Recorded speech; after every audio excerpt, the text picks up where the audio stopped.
Welcome back to Talks with Dr. Gupta and Friends, the channel where we explore the intersection of economics, technology, policy, and what it all means for ordinary people. Today's story is not about geopolitics, not about AI, not even about the economy. It is about a single corporate decision that triggered one of the worst crises in the history of Indian aviation.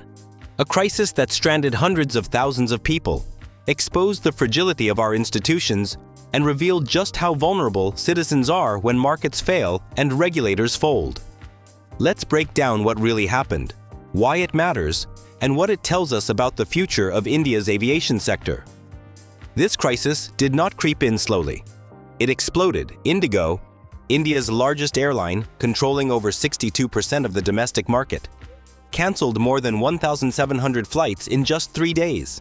Airports like Delhi, Mumbai, Chennai, and Kolkata turned into scenes we normally associate with crowded railway stations. Frustration, shouting, crying children, elderly passengers sleeping on floors. People missed weddings, job interviews, holidays, and even medical appointments. And when Indigo collapsed, something worse happened. Other airlines smelled opportunity. A ticket from Delhi to Jaipur, a 4-hour road journey, shot up to Rs 88,000. Delhi to Udaipur, Rs 70,000. Delhi to Bengaluru, Rs 40,000 to 50,000. Almost the price of a flight to New York. This wasn't dynamic pricing. This was daylight robbery. Now, here's the most shocking part. This wasn't caused by bad weather, not by technical failure, not by air traffic congestion.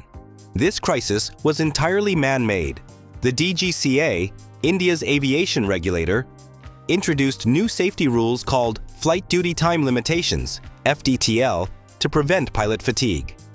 These rules had been in the works for 2 years, and airlines had been told repeatedly to prepare. The rules required more rest for pilots, fewer night landings, more crew on rotation. In other words, hire more pilots, build operational buffers. But Indigo didn't.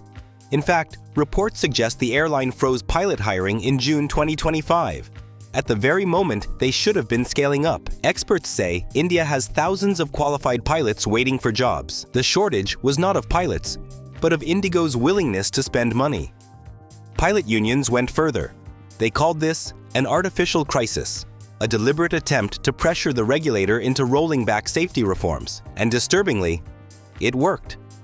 As chaos spread, instead of penalizing Indigo, the DGCA surrendered.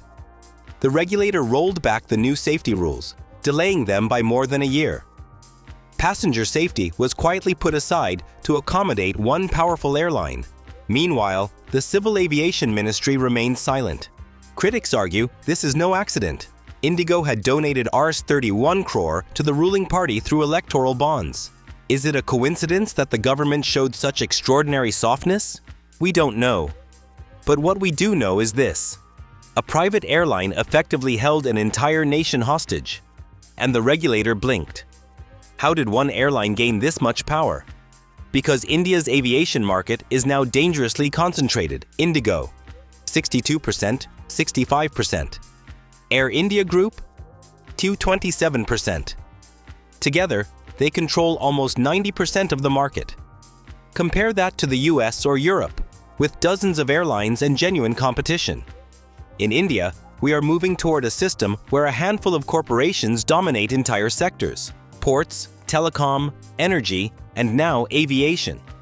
Economists call this a quasi-oligarchy. And the Indigo crisis is the most dramatic warning sign yet. And finally, the most important point. India's passenger rights system is among the weakest in the world. If your flight is cancelled, you get a refund. Essentially, your own money back. There is no compensation for lost time, lost opportunities, or lost income. In the European Union, passengers automatically receive up to $600 when cancellations are the airline's fault. In the US, airlines face huge penalties. Southwest was fined $140 million for a similar meltdown. India? No fines, no compensation, no accountability. But there is now a growing movement. Yatri Sarathi, demanding a passenger bill of rights, a compensation fund, and a major penalty on Indigo. The Indigo crisis is not just a story about aviation. It is a story about the balance of power in modern India, between corporations, regulators, and citizens. It raises uncomfortable questions. Should a single airline hold this much control? Should safety rules be negotiable?